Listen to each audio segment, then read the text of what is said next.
we're offering some value to somebody who might be seeing this in the next real estate market crash. I'm admiring the boat, and she goes, "Do you like that?" Yeah, it's beautiful. Like, that's gorgeous. She says, "You know what? Take it." So speaking of Oakville and Burlington, Yeah. I know you get this question a lot. So why do you live there Yeah. but work with us? So even if you were mortgage free or had a small mortgage, Yeah. I think a lot of people inflated that mortgage by borrowing to I live agree. their life. From wine country to cottage country, real estate is all about lifestyle. I'm Andrew Perrie, and welcome to That Fine Life. Okay, welcome back to another episode of That Fine Life podcast. I'm your host, Andrew Perrie, and today we have a special guest, our own Fine Estates team member, father-to-be, real estate extraordinaire, real estate investor, Peter Sevadjian. Thanks for coming on the show, buddy. Thanks, Andrew. Yeah, it's good to be here. Yeah? Yeah. So, father-to-be, how do you feel, man? December, December, it's coming quick. yeah, baby girl. Yeah, you have the three You boys. So bastard. yeah. Yeah, I know. We might even think about trying for a fourth, but I don't want to scare you with all of our personal stories, but how are you feeling about it? I'm feeling good. We were joking about it before the podcast started about you having the SUV. So how many seats do you have in that? We have 7 seats. And there's 5 of you now. Yeah. Yeah, so you have We've for got 2 room more. to grow. Yeah, 2 more. But I don't know where we would put the cooler and everything like that. Right? Well, yeah. We can't make room for too many human beings in that thing. You can get a bus. Well, it is a bus. That's what we call it. We call it the bus. We have like an online app and it just says the bus. No way. Yeah. Yeah. So anyways, you're coming on the show now Right. for a particular reason. Number one, what we're probably going to get into today is more about the particular market that we're in. Yeah. Usually this is a variety show. So we Right. have a variety of different entrepreneurs. It's not always realtors who come on the show. And usually when the realtors do come on the show, we're usually talking about leadership or something like that. And before we get into the market, and the reason why we don't do the market too often is just because if somebody comes and watches this show and a year from now, Right. they'll be like, well, what do I care about the market then? It's not now. Right. But what we could do in terms of this direction of the show is that we can actually talk about, how you're dealing with it and what advice you're giving your clients. And then that way, we're offering some value to somebody who might be seeing this in the next real estate market crash. It's not a crash, is it? It's a correction. Yeah, So who we're- knows? we're gonna Nobody talk about knows. Nobody knows where it's Yeah. going. I don't know. There's 2 different camps, right? So right now, as we know, interest rates are what's driving the Yeah. market and what drove our previous market. Do we know what the average? What is the average rate right now? It's 6%. It's actually, if you look it up on ratehub.ca and go or Google the mortgage calculator, Right. you can find a set of about 4 averages from Right. different banks and products. So I think they're around 6% right now. What were we in? What was the low when this whole kind of frenzy of the market happened? I was seeing rates as low as 1.99. Yeah. Isn't that So that's huge, quite a big a jump. difference. I mean, Yeah. so for anybody who, and I know we were talking about this. So Peter and I, so Peter works out of Burlington and Oakville. Yeah. That's where you live. You work Right. out of St. Catharines. We'll talk about that in a minute. But so all of our Burlington and Oakville deals, Peter and I kind of tackle that together in terms of our listings. We have one tomorrow. Yes, Yeah. beautiful, beautiful. Yeah. 1 minute from my house. Yeah, Yeah. I know. When you said, "Hey, pop in to my house," before, I'm like, "Well, we're tight on schedule. It's like literally 1 minute down the road." So, but when we were during that, what I was really impressed by you is how authentic and to a degree where I was like, "Oh my God, wait, are we getting this real in our first meeting?" But how you're approaching your clients with this new information, Right. so how important is it, to be honest with your clients and, make sure that you're kind of setting the stone or setting the stage for what's to come. Well, it's setting expectations, right? Yeah. You can't go in there and just agree with everything they say. It's a very factual business we're in, right? I So agree. we base pricing off of comparables and market trends and where the market is right now, not where it was 5-6 months ago. Right. So me personally, I got out of my investments in a majority of my real estate investments. I remember Yeah, because when you February. joined, you started to sell all your places. Yeah. So got out of those, and right now, I honestly, from where I sold and what the value is right now, it's a 30% difference from what I sold at and what I would sell my place at today. Right. So just to put that into perspective, Peter had an investment property on Student Glendale, rentals. like off Yeah, Glendale, right? yeah. And that sold for over $1 million, right? Yeah, I think it was $1,050,000. And that is just, guys, to put in perspective, that is a bungalow. It's a bungalow, yeah. So With it was a student rental. 7 bedrooms. 7 bedrooms, Yeah. but still a bungalow, what, 1,300 square feet? Yeah, no, it was 1,500 square 1,500. feet. That one was 1,500 square feet, 75 by 120 lot. Mm-hmm. And it was great. Really good cash flow. I like renting to students because it's pretty much guaranteed income for rentals. Whereas with a family, they might, if they default on their rent, you've lost 100% of your rental income. Right. Whereas with the students, I broke it up into seven separate leases. Right. And that was worth it for if they damaged anything? 100%, because they're all guaranteed by their parents. Their parents are their guarantors. Nice. So and when you divide damage by 7, it's quite minuscule. It's not very much. Except if you saw what we did to our college. Oh, yeah. Well, what is it? It's holes, it's drywall. Well, we trucked in a whole load of sand and had like a volleyball court in there. I've heard of that. We Were you soaped in a up. fraternity or no? No, Yeah. but we soaped up the floors and would bring our skateboard in. Oh, no way. I don't know how much I See, should but disclose. that's the other thing. I wouldn't rent to you. Yeah. So that's the other thing. You have to really vet who you're renting to. Of course. And if someone shows up without their parents, that's a red flag to me right away. I want interesting. parents who are involved and that makes a lot of sense. yeah. So it shows a level of kind of care and pride when a parent shows up with their kid Right. to see where their kid's living and making sure that your accommodation is suitable for them to be comfortable leaving their child there for their school semester. Well, that makes sense. And yeah, we definitely didn't show up with our parents. But See, so you're out automatically. So let's get back to the current marketplace. Now, what are you seeing? You mentioned the rates. What is kind of your outlook on what's going on and maybe some of the future? Yeah, so my outlook is I think that prices I think there's still a little bit of room to go down, honestly. So I look at it from a very practical lens. So what's the average household income in Canada? Or Can anybody pull anyone? that up? I think the last time I checked, it was around like 80,000, but And that's before tax. right, gross, right? I guess. So yeah. He's just checking here. Let's call it $100,000. Yeah, Okay, household. household income. Yeah, So double. I think that's probably above the average, $100,000, right? probably slightly above. Yeah. Okay. After tax, you're probably left with $75,000, 70 something thousand dollars. Mhm. Average purchase price of a home and mortgage right now. So the average purchase price in Niagara would be what, 650,000 now? Yeah, I think it was like 633,000 or something. Okay, for let's last call month. it even round numbers, 650. Yep. 20% down on a $650,000 home. What's 20% down on that? Do you have a calculator? Yeah. 650. So, and I guess a lot to consider is with the interest rates. There's a lot. Well, this is where I'm going with the interest rates, because the high interest rate now, a lot of people who bought a home in the past 2 years have paid a very high price for that. They've overpaid, Right. in my opinion. Right. So whoever bought my house for $1,050,000, I don't think it was worth $1,050,000. Maybe it was at that time, but Right. it's not something I would buy, and I wouldn't advise my clients at that time to buy that. Do you have that number? 130,000 That's is the 20%. down payment. Yeah. 20% on 650. So subtract that from 650. We're at 650 take away 130. 520. Yeah. 520 is what they're owing. What's 6% on that right now? Yeah. $31,000 just in interest, Right. right? Yeah. And you're making $100,000. You're walking away with 75,000. Yeah.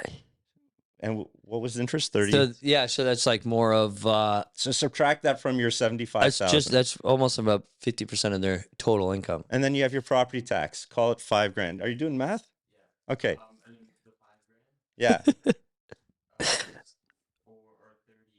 That's what we're left with. 38. Yeah. That's after interest and property taxes. Yeah. 38,000. Yes. For the year for you to live on. Are you driving to work? Most likely. Okay. Everyone's leasing a car nowadays. What's your car lease? Average car lease 400? probably about $400. Okay. Yeah. 2 cars or 1? You pick. Even 2. There's 2 of them. Is that both working? Yeah. Okay, 2. So we're at 800 times 12. What's that? 9,600. Subtract that from... Where are we at? 38,000 or something? Yeah. Okay. Let's call it 30,000 left, right? Yeah. So we're not even in the 30s We're not anymore. in the 30s. Yeah. You got to gas it up. You have to get insurance on your home. You have to get insurance on your cars. Right. We haven't even put a meal on the table yet. Right. Right? Groceries for a house, groceries. Look, the point is there's nothing really left at the end, and you haven't even paid your home down. This is just interest. Right.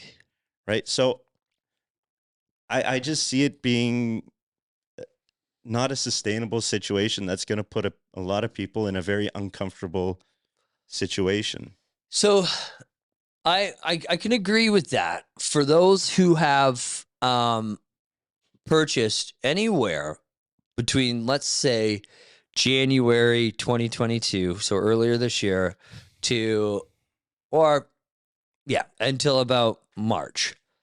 Because I think those were the most crazy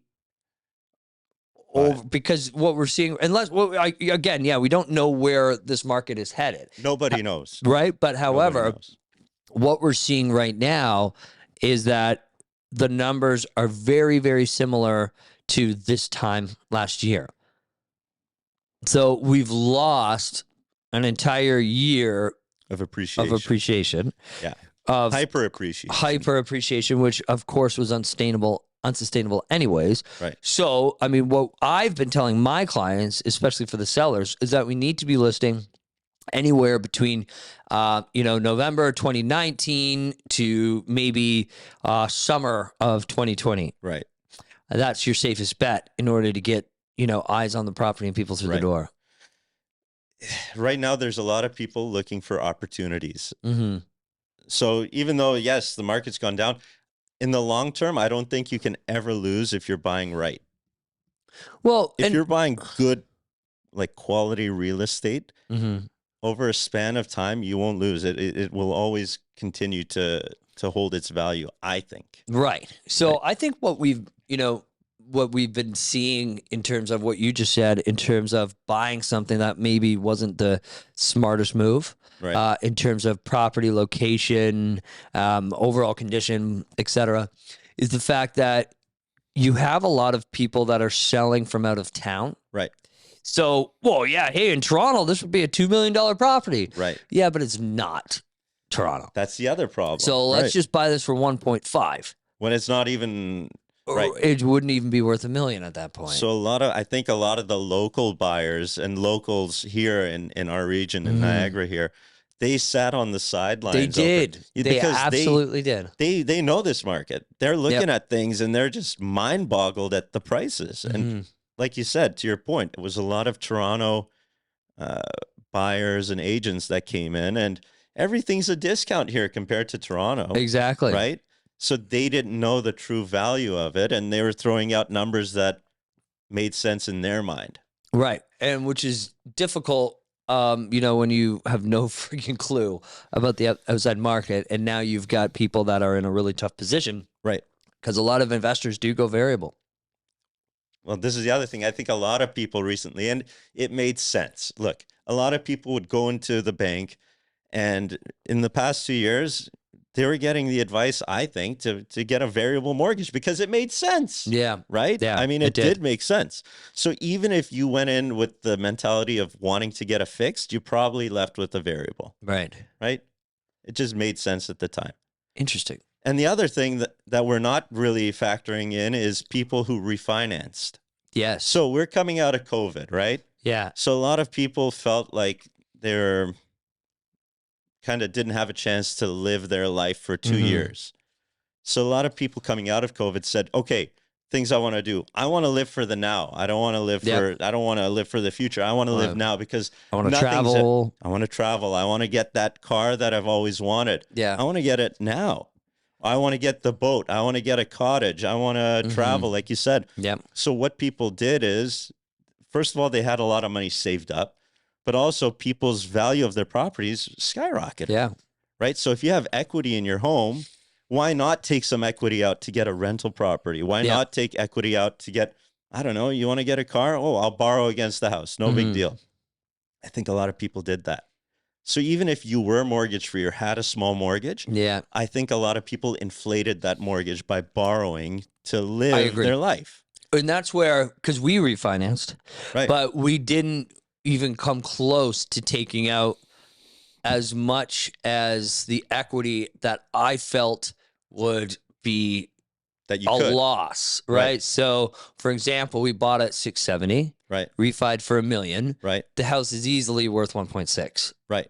In today's market, right? So we're not in trouble in any ways. And what we did is we bought a cottage in full, right? So there's no mortgage, there's no interest rates, there's no whatever on the cottage, but there is on your primary home. Correct. Right. So it's still the same. But we yes, exactly. But we locked in. We didn't go variable. So we're protected for at least, in my opinion, until we get out of this, which I feel is I think we're going to start seeing rate, maybe not decreases, but either a slowdown or stop in the rates. I think I have a feeling that it's going to be around springtime. And then even that's me personally, and then even by 2024 is when they're going to start going down again. Right. So I think if we did it at the perfect time, right? We did it last winter. What did you lock in at? I can't remember. I think it was 2.79. So you're good. Yeah. For 5 years? Yeah. Yeah. Yep. Okay. Yep. Yeah. So I don't know if a lot of people did that. Right. Right. And I know some people that even borrowed against their house for their divorce to pay for lawyers. I mean, the ththings that people do. Yes. It's wild. Yep. Maybe we can't imagine it, but I'll tell you, someone has. Well, yeah, I know. Well, because we're working with a lot of divorce clients right now, and they've done something very similar. Yeah. But anyways, that's what I think. I don't know. Nobody knows. They could stop interest rates. They could bring them down. It could keep going up. Who knows? Right. So this is, and we had this conversation with our clients in Burlington, is that there's basically two principles on why you should move today. Right. And that's if you're either downgrading or upgrading, you're buying and selling in the same market every time. So I never say, hey, is this a want or a need? Because you should never tell anybody why they should do something. If they want to move, they want to move. That's their choice. However, I think any of those lateral moves, you're not in a good position to do that right now. Right. If you're buying down, great. Because, again, you're buying in the same market that you're selling. If you're upgrading, it's the same. Right. I think those who are looking to make a move because of financial decisions in terms of they think they're going to be saving money to, rob Peter and pay Paul. Right. Right. Where I don't think that's just the smartest move in this market. And what some people are doing is they're selling and renting. They're in like a hold pattern, standby mode. So they're selling their home. They're becoming very liquid right now. And they're just renting for a year just to wait and see what happens with the market. The only reason why I don't agree with that is because I don't think we're going to be going much further down. Right. Do you think there's room to go down? Yeah. Oh, yeah. Yeah. But I don't think we're going to dip another 20%. Right. So if I'm going to dip another 5-10%, I'm willing to do that because of how much it was inflated over the past 3 years. So what I would do is I would not get out of home ownership and get into the rental market. I would just buckle down and just wait it out. Because here's what's happening. And this is my opinion. Right. But what I feel is that look how many average unit sales compared from this time right now compared to last year. Right. It's gone way down. And I'm talking like 40, 50, 60% in some markets. Right. Like September, October, November were the slowest months I've ever experienced in my entire business. And, you know, even our owner, Ryan Cervelli, said the exact same thing on our head coach's call. He's been in business 15 years, and that's been the slowest time he's ever seen. So that tells me one of two things. To me, it tells me that, okay, people are just waiting it out, or maybe they don't have a need. Or, you know, people are getting more and more invested into the idea that, you know, come spring, I'm going to pounce. We're going to watch it go down a little bit. So where I'm going with this is that I think that there's a lot of buyer pent-up energy. Right. Because where did all the buyers just disappear? And I'm not talking about over the last 12 months. I'm talking about why is it so low compared to the last 3 years pre-COVID? Right. Because there was a lot more sales in 2019 of this year of November than it was of this year in November. So that to me, I think that we're going to see after Christmas, after the holidays, after Blue Monday or whatever it's called in January, I think we're going to see a lot more buyers come back to the table just because there's so much deals going on right now and there's so much buyer pent-up energy. And this is another thing that came up during our listing appointment was listing now versus listing in springtime. And so that's an interesting one because from a risk standpoint, I think it's a better idea to put it on now before if it does go lower. It could get flooded with inventory. Everyone is always thinking along that same line. Everyone, you know, I'm going to wait till spring. Yeah, historically it makes sense, right?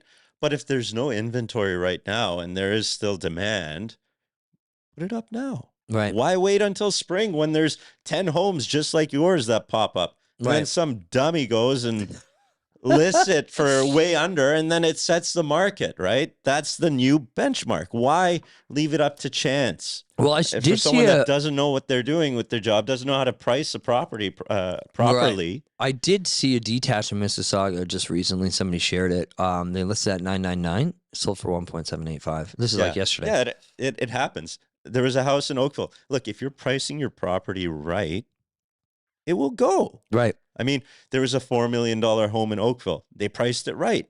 3 days later, gone, no conditions. Like, and they bought it when I think 2 years ago for $3 million. Yep. So now they made $1 million in 2 years, and that's tax free, and that's great. Not bad, right? So speaking of Oakville and Burlington, so I know you get this question a lot. So why do you live there? But work with us and work down here in Niagara? So I learned real estate here in Niagara. So my previous business partner and mentor, he taught me a lot. Yeah, Brian Grant. Yeah. So he took me under his wing, taught me how to do it. So I was lucky enough he was transacting over 100 deals on his own. Yeah. And this is without like DocuSign. This guy's racing around, like getting things signed on the trunk of his car. Like he was just he's a hardworking guy. Yeah. And very, very, very, very talented realtor in my opinion. Yep. So he had high volume. I was the only one, and Bryony Hawthorne was working as well. Yeah, we were together. And we got a lot of experience, like hands-on experience within our first year, or at least I did. Mm-hmm. So I remember my first real estate kind of experience, my first showing, I went with him. I was shadowing him. Yeah. We went, it was a divorce. And there was this beautiful model boat, huge. Her husband had spent so many hours building this thing. So I'm admiring the boat. And she goes, "Do you like that?" My husband gave more attention to the boat than he did to me. Jeez. So I said, "Yeah, it's beautiful. Like, that's gorgeous." She says, "You know what? Take it." So here I am walking out of my Are first. you serious? Yeah, man, I still have it. It's huge. It was the Blue Nose. It's a the Blue Nose. Yeah, it's like this big and like this tall. It's huge. So here I am walking out of my first ever appointment with this Blue Nose model boat that this poor guy spent hours, like hundreds of hours. I don't know how long, a long time. Like the detail was amazing. And Brian had a convertible. We hop in his convertible with the sail sticking out of the top. He was driving like 5 kilometers, 10 kilometers, 15 kilometers. So the sails broke a little bit from the Yeah. wind. But anyways, like so anyways, I learned real estate here in Niagara region. I got into investing here in Niagara region with student rentals and other things. So I know it. But the other thing I like about this region, as opposed to places like Oakville and Burlington, I do a lot of business in Oakville and Burlington. The difference is the turnover. Yeah. So in Oakville and Burlington, when I'm selling a home to a client, usually that's their forever home. Yeah. They buy it, they walk in, they picture their family growing up, playing in the backyard. They're there for a long time. They're not going to be calling me saying, hey, we're looking to upsize or move. Yeah. Whereas in St. Catharines, Niagara, I was dealing with a faster pace. Way faster. So first-time home buyers, we get them into a home for $500,000, right? They call me 3 years later, hey, we're having a child, or we got raises at work, or we just want more space. We want a detached shop. Developing. Yeah. So rural property. So we sell them the home for $500,000. They're now selling their home for, it's appreciated, so let's call it $700,000 or $1.2 million, and they're buying something else for $800,000, all within a 3-year lifespan. That's right. Right.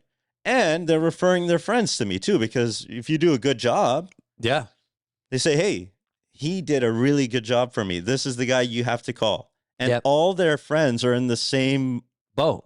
Yeah. They're on the same mind frame of, I need to get my first home. So you're getting their whole network. Now, if you do a bad job, then you're getting done. another. Yeah. Well, it's absolutely true. These smaller markets do turn over a lot quicker, because I've only, I just had my 5th year anniversary at Revel. Just yesterday.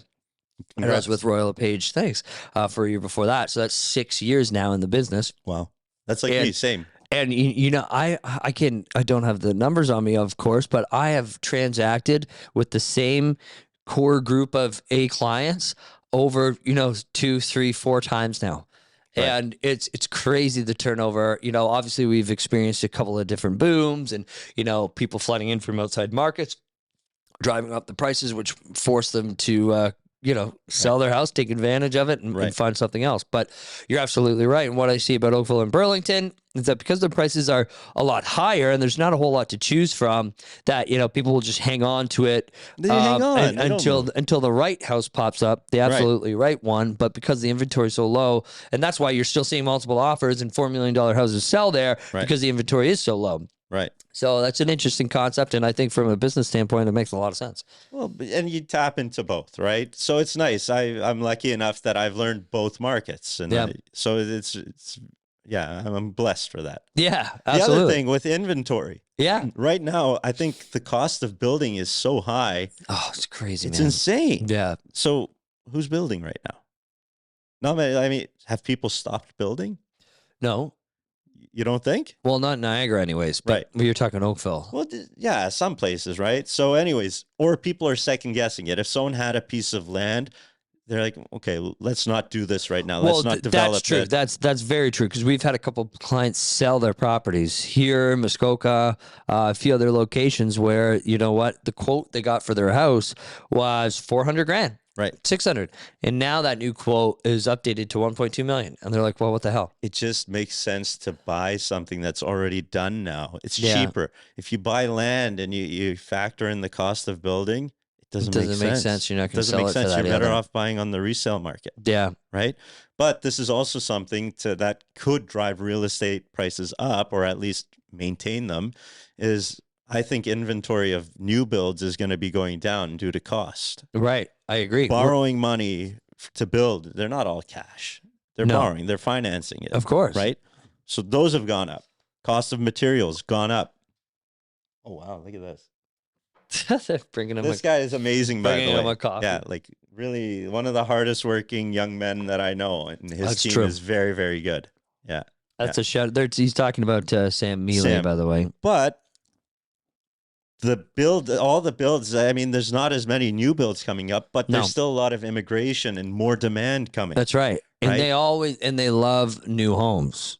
They like new homes, but I mean, I think that's something that will kind of help support the market. Well, we're seeing a lot of new builds in this area, and I guess to your point, maybe what I was saying was that they're still building because they've already put the investment into it, right? So they've already bought the land, they've already started. Why stop? So because we're seeing detached homes that were once selling for $899 to 1.1, brand new homes in Welland, Font Hill, Niagara. They're now listed at 675, and you're Right. like, that's interesting. That's quite the dip. Well, one of the condo buildings that is right beside me in downtown Burlington, it was pre-construction. And let's say I had clients that had bought 5 years ago for $400,000. Yeah. Their units went up to $900,000. So recently what happened is this condo builder went to them and said, either you pay the new price. So now you've paid $400,000, Yeah. but your unit is worth $700,000. So if you don't give us $700,000, then you forfeit your unit. We're going to take it back and resell it. Yeah. I don't know. I We think that's saw that a unethical. lot. We saw that a lot, and you know what? It's amazing how a lot of the local builders in Niagara are amazing. Right. Pinewood Homes, Mountain View, Right. Rinaldi. Right. These are three of my top favorites. Right. And the reason is because they're quality. They have a very well-respected name for closing on time and helping clients that are, hey, this is, didn't come out as I hope, blah, blah, blah. Right. But also, all three of those that I just listed have a really good relationship with buyer agents. Not a paid ad, by the way. No, not a paid ad Not at a all. paid ad. However, what I'm saying is that you treat the agents right. Right. In times like these, you don't need to be offering 6% for a buyer agent to come and, you know what I mean? Right. Don't fuck them over. Right. Don't steal their clients. I don't care if somebody knocked on your door as a builder and said, hey, yeah, I'm working with Andrew Perrie and, we're just checking things out today. I didn't call him because, we were just driving by, saw the sales center open. Don't take that client, sign him up, and then when I call you, you're not going to pay me. Right. Don't fucking do that because in times like this, it's all reputation right you now. need agents Yeah. in order to get it done. I don't care how talented your marketing team is. Unless you have an influential, motivated buyer agent to help Right. get you these buyers, it's not going to happen in And markets you like don't this. burn the bridges that you have. No. Some new developments, they don't pay commissions for forever. Yeah. I know there's 2 deals that I still haven't been paid. It's been 3 years. Yeah. Pre-construction. So, I mean, It's tough. you try to do the best for your client, but Yeah. Everyone's in business to make money as well. I right? agree. But just don't expect us to be, answering all those emails Right. that, Well, yeah. But anyways, Yeah, but so shout out to those three builders who have always treated us right. So okay, we're gonna wrap up. Anything else you want to add before we hop off? no, I think that's it. Yeah. Yeah. Don't be too scared. Be mindful and Yeah. cautious and Take the advice of a professional. of a professional. Yep. Be it a realtor. And you know what? Yeah, I was just gonna say that. investment and you know what? advisor. Like, ask your financial advisor, yes. Right. Ask your mortgage broker, yes. But also, take the advice of your realtor as well, because realtors. Although we're not an expert in mortgages, we're Right. not an expert in your financial history, Right. but we kind of have a blanket understanding of most of it. Right. And, while mortgage brokers are great at studying the rates and I was going to say shit like that, we kind of understand trends, demographics, appreciation, and we kind of have a good idea of where it's going. So don't forget to reach out to your local realtor and ask as many questions as you can. That's our job. Our job is to educate our clients. Yeah. That's our job. We don't make the decisions for them. We lay it out for them, and we try to give them the facts so that they can make an educated decision. I agree. That's their thing. What about with investments and stuff? Financial advisors. What do you think about the GICs and all that right now? What do you mean? Like they're 5% right now, locked in. So I think right now it's a good time to be liquid, to have liquidity. Yes, obviously. I think anybody who's over leveraged right now is in a tight position for sure. But a lot of people now with their investments, what they're going to are GICs with the banks. Right. Right. And those are in 1, 2, 3, 4, 5-year terms. And the higher, the longer your GIC is locked in, the higher the return is. Mm. Do you know a lot about this or not? No. Really? No? No. Okay. I don't either, really. But So here we go. yeah, but Research it for yourself, yeah, everybody. research GICs. No, but they have something. Why don't you tell them at least what a GIC is? I don't. Hey, there you go. It's a Guaranteed income stream. There we go, Samuel. Who? 6% on Investors cash. Group is currently For how long? offering Okay, 6% on cash. Okay, so like I look at like if you have cash in your bank right now, Yeah. it's making very, very low interest, Very if low. any interest If any at at all. all. Right? You're probably losing money. Probably with inflation just Yeah. nibbling away at your money. Yes. So what I did personally is I went and I got a GIC. So they have these terms. I don't like my money being locked up for a long term. Yes. If I see an opportunity with real estate, I want to jump on that. Yes. Right. So to do that, you have to be liquid. Right. But That's true. with these GICs, you're locked in for these terms. So I went with a cashable GIC, which I can take out at any point in time at a lower interest return rate. Yeah. So I think mine was 3.75% per year on whatever I put in. But I can take it out at any time with no penalty. And it's variable. So if the Bank of Canada increases their rates, my GIC will go up by the same amount. Interesting. Isn't that something? But Yeah. 1% or a 1-year term was paying at 5%. Right. But the catch is I can't touch that money for 1 year. I'm basically giving it to the bank and saying, hold my money for 1 year, do what you want with my money and give it back to me plus 5%. Interesting. So anyways, that's another thing that that's the talk of the town. A lot of people are doing GICs right now. I was talking to a fellow at the bank and he was saying all his appointments are people going and locking in GICs. Interesting. So I don't know. Yeah, no, I had a meeting myself with Samuel's dad, actually. Oh yeah, that's right. And so, oh, and him and I were chatting, and we're just sorting out a plan now. Yeah. You guys didn't talk about GICs? Stock market. Very introductory. He's just preparing my mind because I'm coming from real estate and that's like all I know is Me real too. estate, and getting my mind open to other things is like, That's like me. It Same needs thing. some time, right? Stock market, I don't know. No, I'm not. I don't know. But people who've made a lot of money in the stock market, they don't look at real estate, right? I agree. So you can't have that tunnel vision of just No, you have I know. to be I need to open. diversify. Yes. I know. So there we go. Shout out to your dad, Sam. And that's a podcast for another day. Yeah. But- anyways, I think we're running over a little All right. bit. Yeah, just a little bit. But thanks, Peter. Appreciate all your course. insight, my man. Thank and you. Looking forward to do more listing appointments with you. 100%, Because buddy. Peter talks the hard stuff, and I just lay It's it not up. hard. It's my opinion. You've got the tough conversations down, is what I'm saying. I guess. Yeah. I might be wrong. What do I know? This is my opinion. Same here. What do I know? This We whole can have- podcast episode was a wash. We can Forget have it all. 10 people in this chair and you'll get 10 different I opinions, totally right? agree. So, but anyways, yeah, it was a lot of fun. Thank you. Okay. Yeah. Appreciate it, man. All right. So don't forget, watch this episode on YouTube. Listen to this episode on Spotify. Follow, click those link in the description. I don't know. What do people say these days? I don't know. Just click stuff. Subscribe. Thank you very much. Sold by Peter.